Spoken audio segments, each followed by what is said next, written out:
ફેનીને વિનંતી કરીશ, ભણતા ભણતા એમની પણ એક્ઝામ ચાલુ છે, એટલે સરસ મજાની એક્ઝામ સાથે એમણે તૈયારી કરી છે, ત્યારે એક્ઝામમાં પુરુષાર્થ કર્યો અને આજે વિષય પુરુષાર્થ જ રાખ્યો છે, એટલે ચાલુ એક્ઝામમાં આવી છે આજે પરફોર્મન્સ આપવા માટે. આવો તાળીઓના નાદથી વધાવી સાંભળીએ પુરુષાર્થનું પ્રતિબિંબ.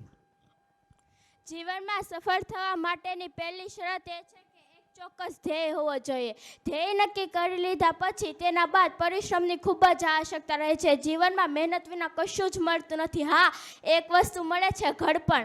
આપણે મહેનત ન કરવી તો બાગોમાં કાંટા ઉગે છે, પરંતુ આપણે સુંદર અને રંગબેરંગી ફૂલો જોતા હોય તો રોજ નિયમિત છોડોને પાણી નાખવું પડે છે, ખાતર નાખવું પડે છે, તો જ તે આપણને સુગંધી અને રંગબેરંગી ફૂલો મળે છે. વિશ્વના મહાન વૈજ્ઞાનિકોમાં જેની ગણના થાય છે તે છે થોમસ આલ્વા એડિસનના નામથી કોણ અજાણ હશે. તેમને માનવ જાતના ઉપકરણ માટે બધું જ શોધી કાઢ્યું. તેમને વીજળીથી ચાલતો બલ્બ, ફિલ્મ જોવા માટેનું પ્રોજેક્ટર, આજના સમયની સીડી કે ડીવીડીના પૂર્વજ ભાગમાં ગ્રામોફોન, રેકોર્ડ, ફોનોગ્રાફ વગેરે શોધ એણે કરી. આ શોધ એણે કઈ રીતે કરી હશે? સખત મહેનત અને સખત પરિશ્રમથી જ તેમને આ સફળ બનાવ્યું હતું. આપણને સફળ માણસોની સફળતા જલ્દી જ દેખાઈ જાય છે, પરંતુ તેમની પાછળ પરસેવાની ચમક અને પરિશ્રમ તો દેખાતો જ તે નથી. ફાર્સ મેગેઝિન દર વર્ષે વિશ્વના ધનિકોની યાદી બહાર પાડે છે. હવે જોતાં જોતાં ભારતના કેટલાક શ્રમિકો પણ વિશ્વની યાદી બહાર પાડવા માંડ્યા છે.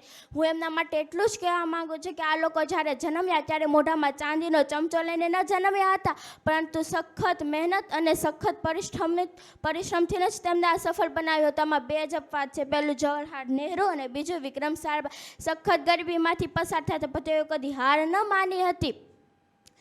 બીજું ઉદાહરણ છે કેડિલાક કંપનીનું. ઇન્દ્રવર્ધન મોદી અને રમણભાઈ પટેલ બંને મિત્રો પહેલાં બાળકો માટે સૂવાનું પાણી ભરીને સાયકલ ઉપર વેચવા નીકળતા હતા. અત્યારે તેમાંથી મોટી કંપની સ્થપાઈ હતી. અત્યારે તેઓના બાળક જુદા પડી ગયા છે. સામાન્ય સાબુની ટુકડીઓ વેચીને નિરમા યુનિવર્સિટી જેવી મહાન કંપનીના સ્થાપક કરશનભાઈ છે. તેઓએ તેમની સંઘર્ષ ગાથા પણ એમને બુકમાં લખી છે. કહેવાનું તાત્પર્ય એ છે કે સખત સંઘર્ષ અને સખત મહેનતથી આપણે નિષ્ફળતાને હરાવી શકીએ છીએ. આજના યુવાનોમાં લુકુતા ગ્રંથિ એવી છે કે ભાઈ સખત મહેનત તો આપણાથી થાય નહીં. હું એમને એટલું જ કહેવા માગું છું કે તમે પાણીમાં ડૂબી મરવાના ઘણા ઉદાહરણ જોયા છે, પણ કોઈ એવો ઉદાહરણ જોયો કે માણસ પોતાના જ પડસામાં ડૂબી મર્યો હોય? ના, એવો કદી તમે જોયો પણ નથી અને જોશો પણ નહીં. કેમ કે જે માણસના હાથ પગ વ્યવસ્થિત ચાલતા હોય તો કદી હારતા નથી અને થાકતા નથી. તો એટલું જ કહેવા માગું છું કે પરિશ્રમ એ જ પારસમણી છે. Thank you. આવો એના મમ્મી પપ્પા સાથે પધારશે. મેહુલ સરને વિનંતી કરીશ આપના હસ્તે એમને સર્ટિફિકેટ આપવાનું છે. એના મમ્મીને તો મારે ખાસ આજે પૂછવાનું છે. વિશ્વકર્મા એકેડમીમાં એમના મમ્મીનો હેતુ, પપ્પાનો હેતુ એવો હતો કે મારી દીકરી બધા થોડા કાઠિયાવાડી વર્ડ્સ વધારે બોલે છે, તો એનામાં એ ફેરફાર આવે અને પ્રોપર બોલતી થાય. તો તમને અત્યારે એની સ્પીચમાં એ દેખાયું છે. તાળીઓથી વધાવીએ.